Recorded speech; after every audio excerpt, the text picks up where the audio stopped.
Got the motherboard of the subwoofer out and it's not powering on. Customer let me know that he has been to another technician who was not successful. But I wonder what he did, because or maybe he didn't even try at all. Because from my observation here, I see a missing fuse, probably was burnt, except maybe the technician didn't even check. And I see a resistor right here, which is discolored. I don't know if it's testing good too. So we'll mostly be concentrating on the power section of this board, the power section. So first I'll go ahead and test this cap here. It's not looking good either.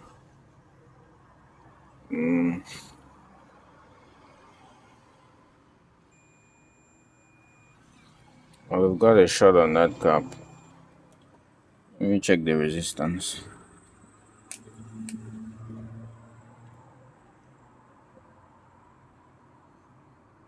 Zero. Was there any need checking the resistance? Of course, he has a short. The resistance should be near zero. Just to confirm, he has a short. I think I'll desolder that just to check this diode too. It looks dirty. It's testing good, so it's just as a result of the fumes maybe that got to the diode. The diode is good. And here, the board is a nice and simple board. It's not way complicated like most boards. And right here, I see a small rectifier.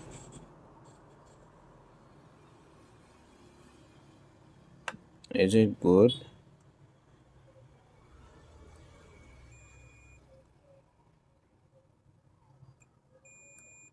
No. The rectifier is not good either. So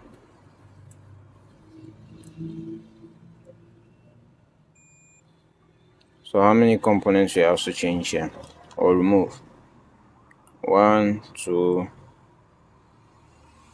and the resistor. Let me check it.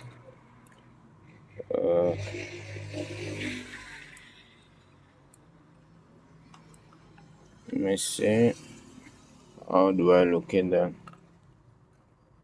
Okay.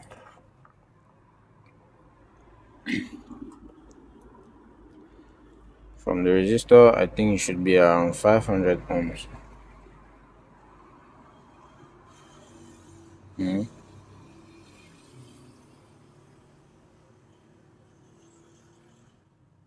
It's about 2K. 2K resistor. It's not bad. Though it's looking bad, but it's not bad. It's testing good. So I'll go ahead and remove the rectifier first. Maybe that will eliminate the short on the cap.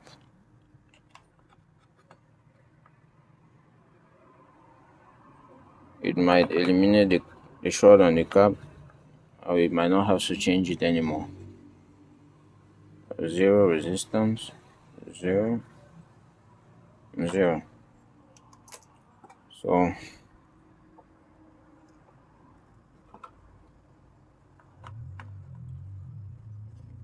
let me go ahead and desolder it. I don't even have a replacement for this. It's a weird one. I don't have a replacement, but I'll check anyway. Solder sucker.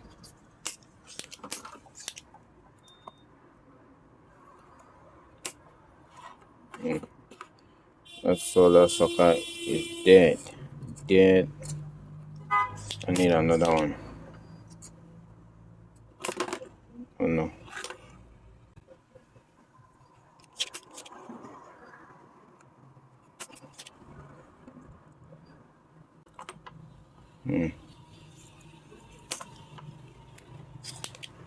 Do I need an extra pair of hands to hold this board?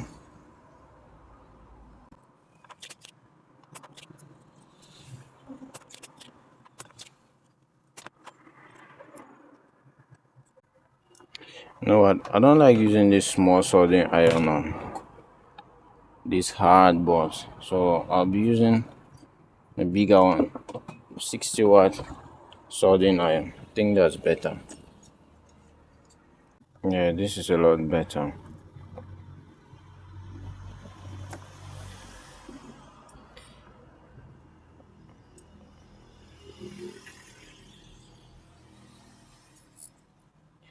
I like using this for the hard boards, unlike the smaller tip, because the hard boards destroy my tips a lot faster than the phone boards.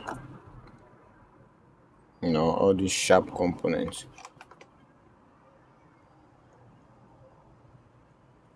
What? Not coming out.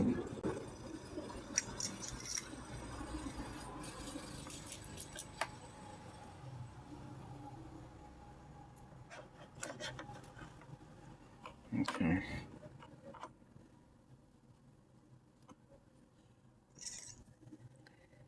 Here we go.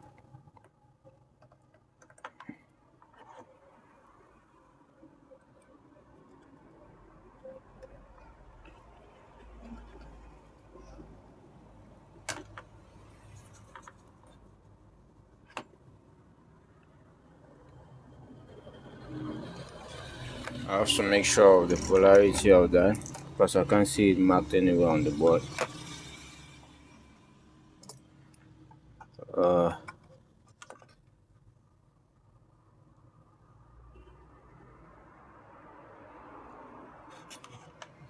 the ground is on the top left on this orientation. The top left. Okay.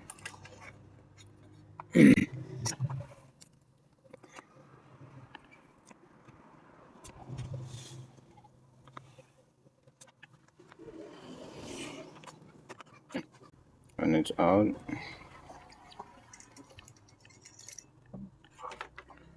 Let me admire how small that is.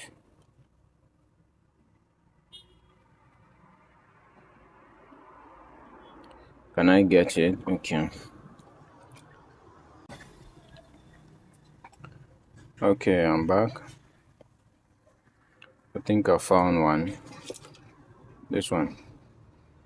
But unlike this one, it is onboard mounted. It is mounted on board, you know, on the surface. Uh, it should work. I think it should work perfectly. It should work good. Because MB 105, MB 10, 10M 105. Okay, we'll just see what that will give.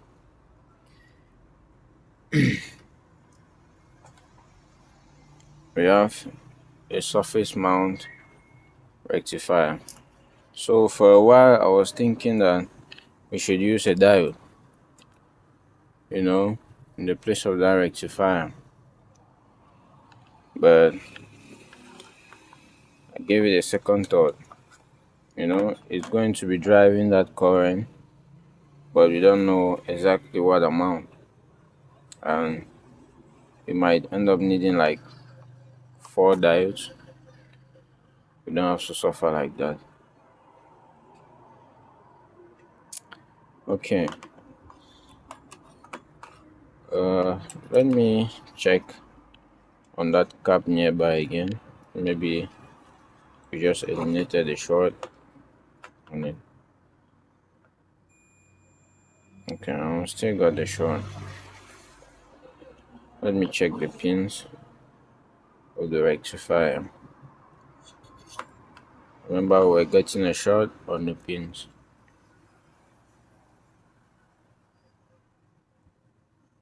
And it's gone, so it's confirmed.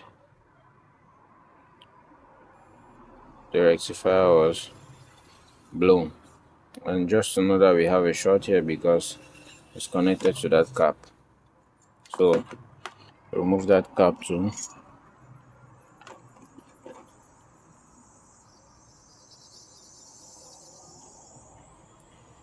Wait, hope it's not blue.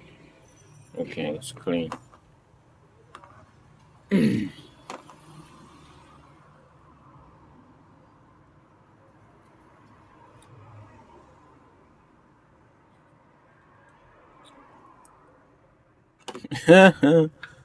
You see?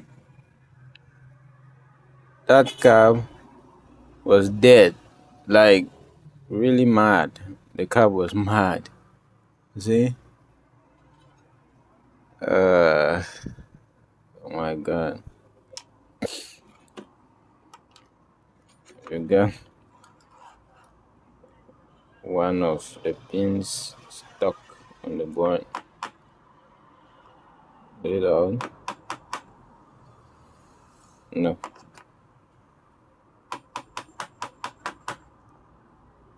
Hmm.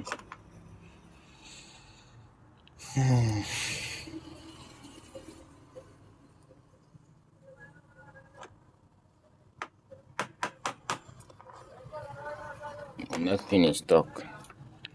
I have to pull it out.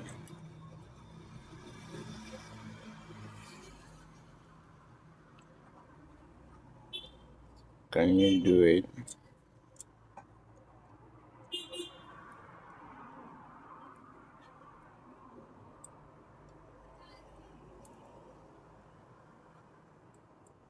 Okay. And it's out.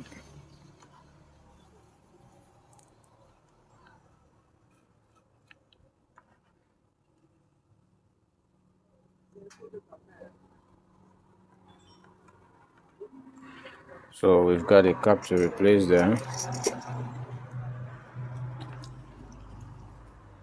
22 microfarad and 400 volts. Of course, it's an input cap, so it has very high value. I remember I almost got killed by one the other day when I was fixing a power supply, a 400-volt cap, and should always take precaution when working on power supplies.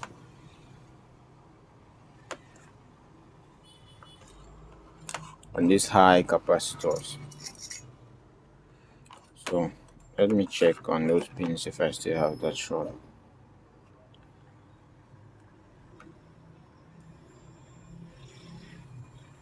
The short is still there. Weird. That is real weird. Okay.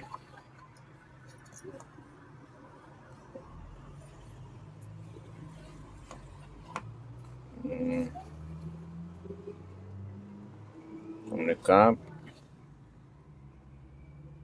got this track right to another cap. Transformer is good because with all this happening to the board, I'm getting scared.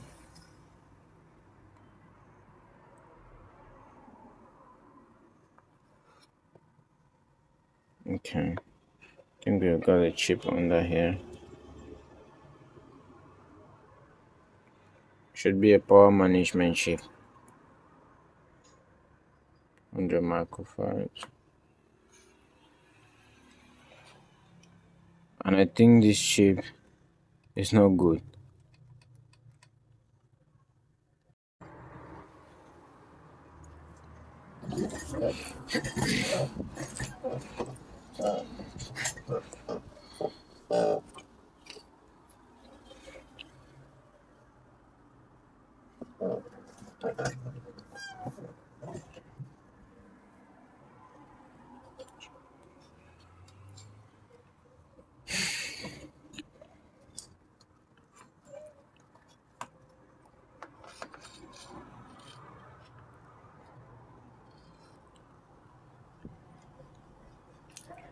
I think there is a power management chip under the sink, right?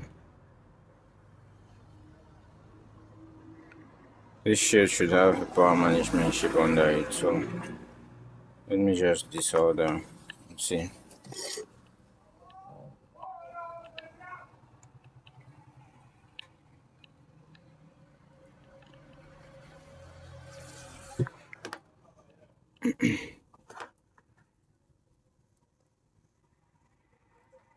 So just to get rid of that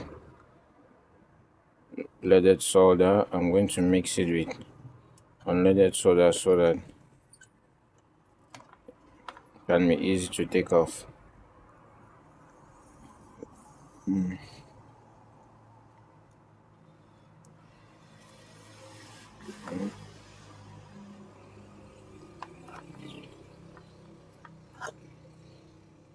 And I just breached something here and take care of that.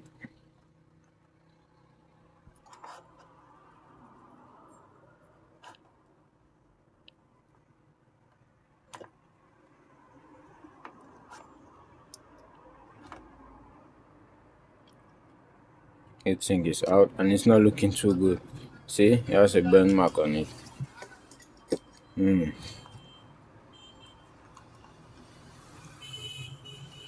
That's a chip right there.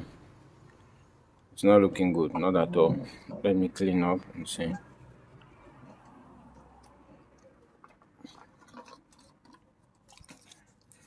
You know, these power management chips can get very hot with high current. It can get very hot, and that's why you see the shade on it.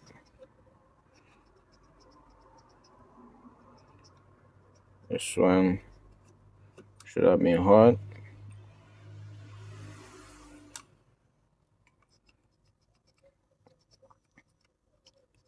And it has a crack on it. It has a crack on it.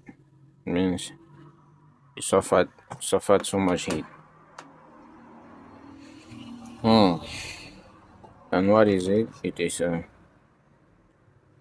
1842 1842 DK125. Strange. Let me take it out.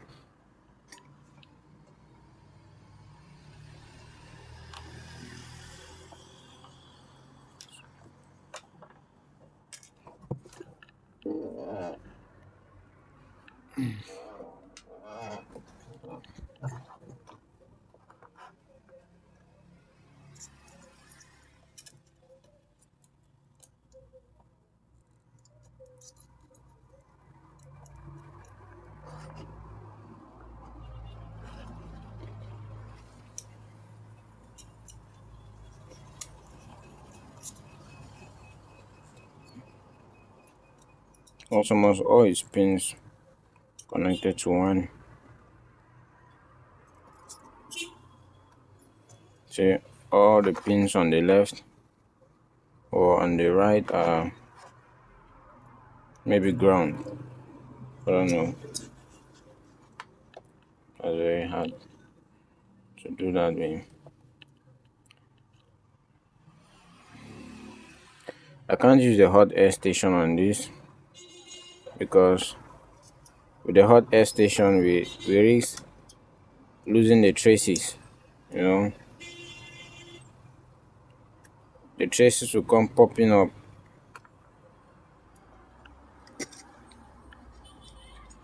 just because they are just placed, or maybe just, I don't know how these guys do it, but it's kind of just placed on the board, and all those connections, or the the components go right through them, so they are not really engraved into the board.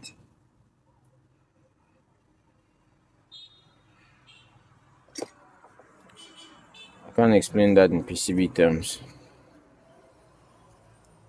but I know what I'm doing. I can't use the hot air station.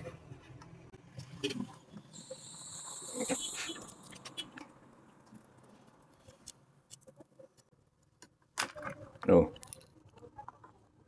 it's out.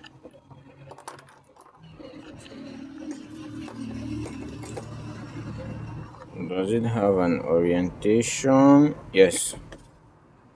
I was just thinking I lost it. Okay. It's drawn right there. So this one is a bad guy too. Keep it to the side. And I'll go ahead and test for that short on the cap again.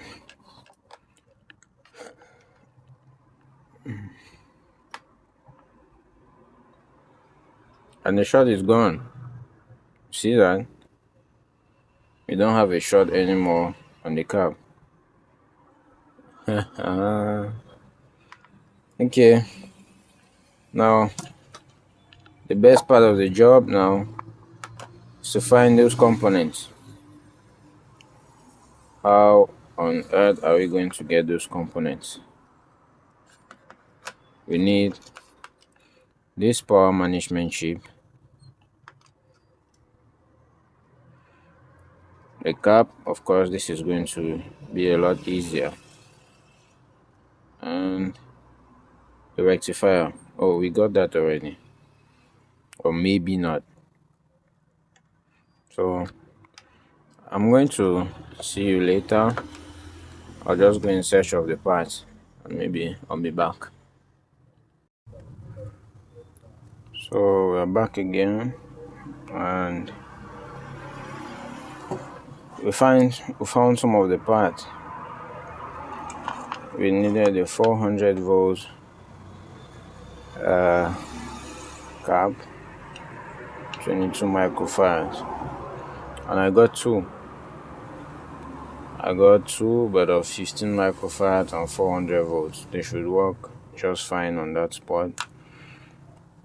And it's quite unfortunate that we didn't get the power management chip. I found a couple of power management chips, but they were not good enough.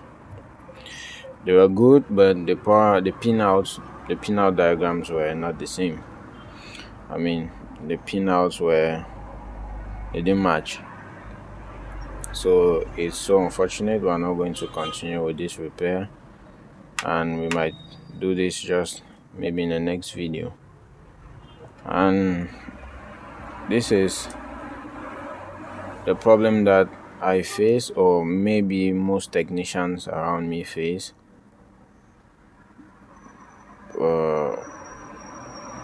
I'm I'm in a place where we don't have the suppliers for these parts. I mean, the microchips, the very small resistors and caps, and I face this problem most especially when fixing the phones. I mean, you find a blown chip and you can't do anything but forget about the repair. But with this one, I hope we do it, because these subwoofers are a little common. So I will just look for it.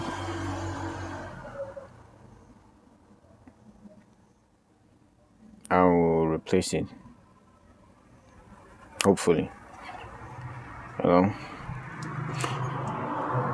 It's really disturbing as a technician when you think that you have to complete a repair and you find yourself stopping because of a part that you might not get. It's so devastating, and that is why I've been thinking lately of creating a community of technicians. I mean, technicians or people who are really passionate or take this as a job or as a hobby to interact. I mean, just around the zone. I'm in Yaoundé. Just around Yaoundé, we can find. I mean, if you create a community, we can have many technicians. We can share parts because parts like this can be found in salvaged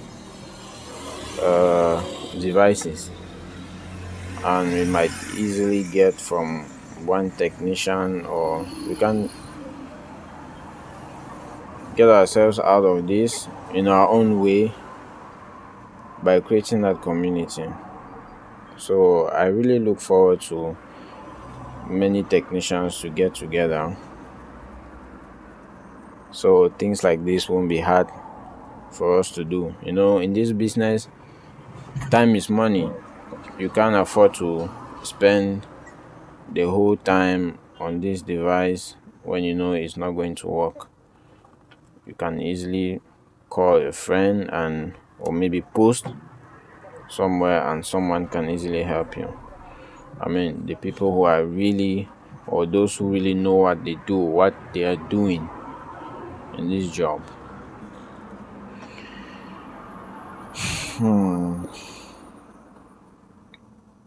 So thank you for watching the video. Like and subscribe to the channel OMAR-Fix if you've not done so for more videos, and leave a comment for any reviews, and we'll do something else in the next video. Bye.